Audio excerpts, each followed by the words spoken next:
Ninguém pode erguer a sua próprio juízo contra o juízo de Deus. Nem o Papa pode isso. Eu estudei o Papa Honório do século VII.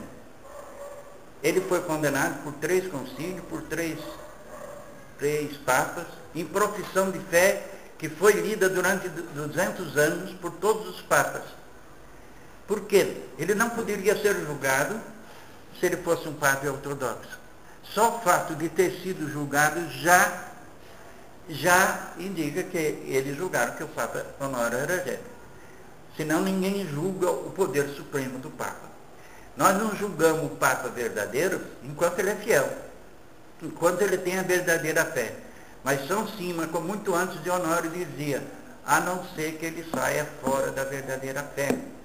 Adriano II disse a mesma coisa, Inocêncio III disse a mesma coisa, Paulo IV disse a mesma coisa, o Cânon 188 do direito canônico diz a mesma coisa. E vem alguns lefebristas aí dizendo, a bula de Paulo IV foi revogada. Ninguém revoga o direito divino. E o Paulo IV não inventou a doutrina.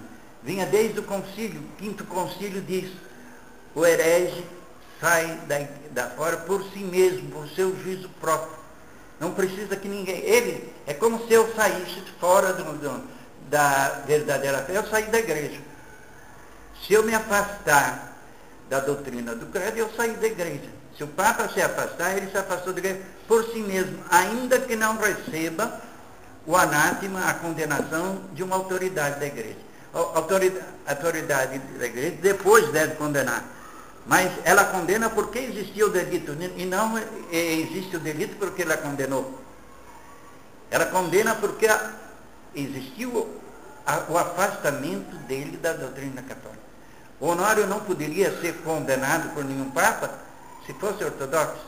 A igreja é a mesma, antes, durante e depois de Honório. Ele saiu. A igreja não mudou.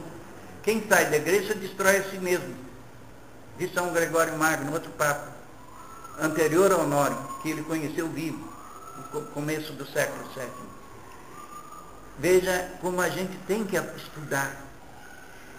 Separar. Nós não temos que dar ouvido a ninguém, protestante, jansenista, modernista. Somos nós que julgamos a ele, não ele que é Deus. Deus julga os outros, não os outros julgam a Deus.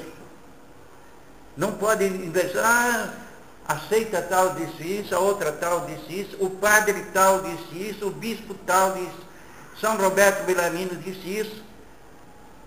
Não, nós não seguimos nenhuma seita, nenhum teólogo qualquer. Vamos dizer, isso é uma questão discutida entre teólogos, como diz Monsenhor Lefebvre. Nós não seguimos teólogo nenhum. Pio XII diz, depois que a igreja definiu alguma coisa, São Tomás diz isso. Se alguém se afastar daquilo, é herege.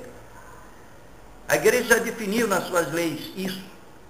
E São Tomás diz o seguinte, a doutrina da sede de Pedro, o Papa fiel, não se opõe nem à sentença de Santo Agostinho, nem de São Jerônimo, que são 2 grandes autores da igreja.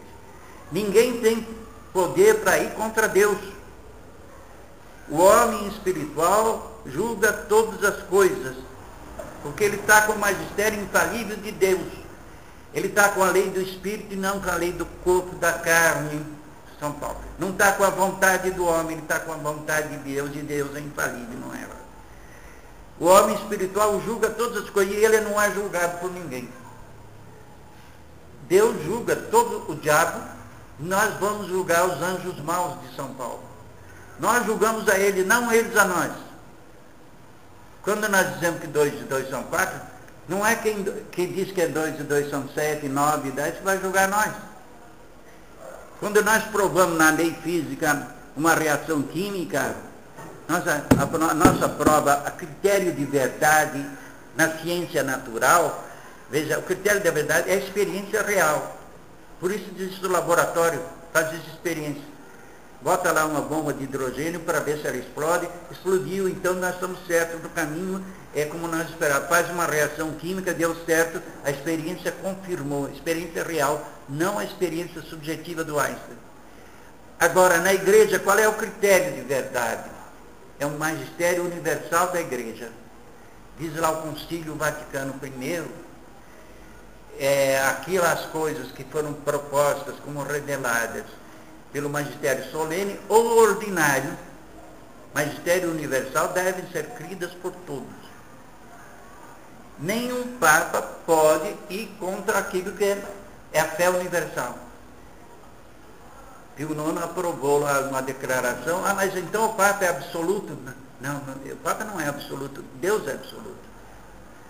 Ele está subordinado ao direito divino.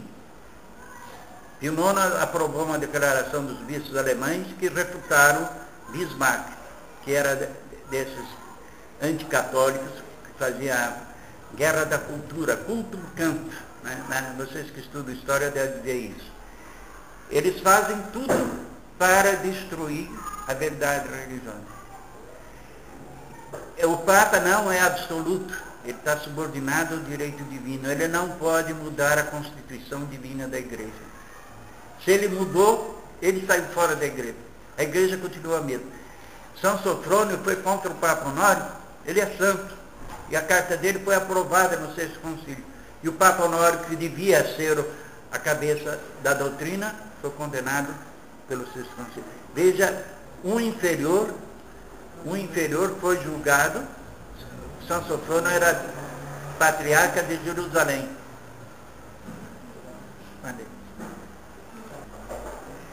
Vejam bem como é importante isso.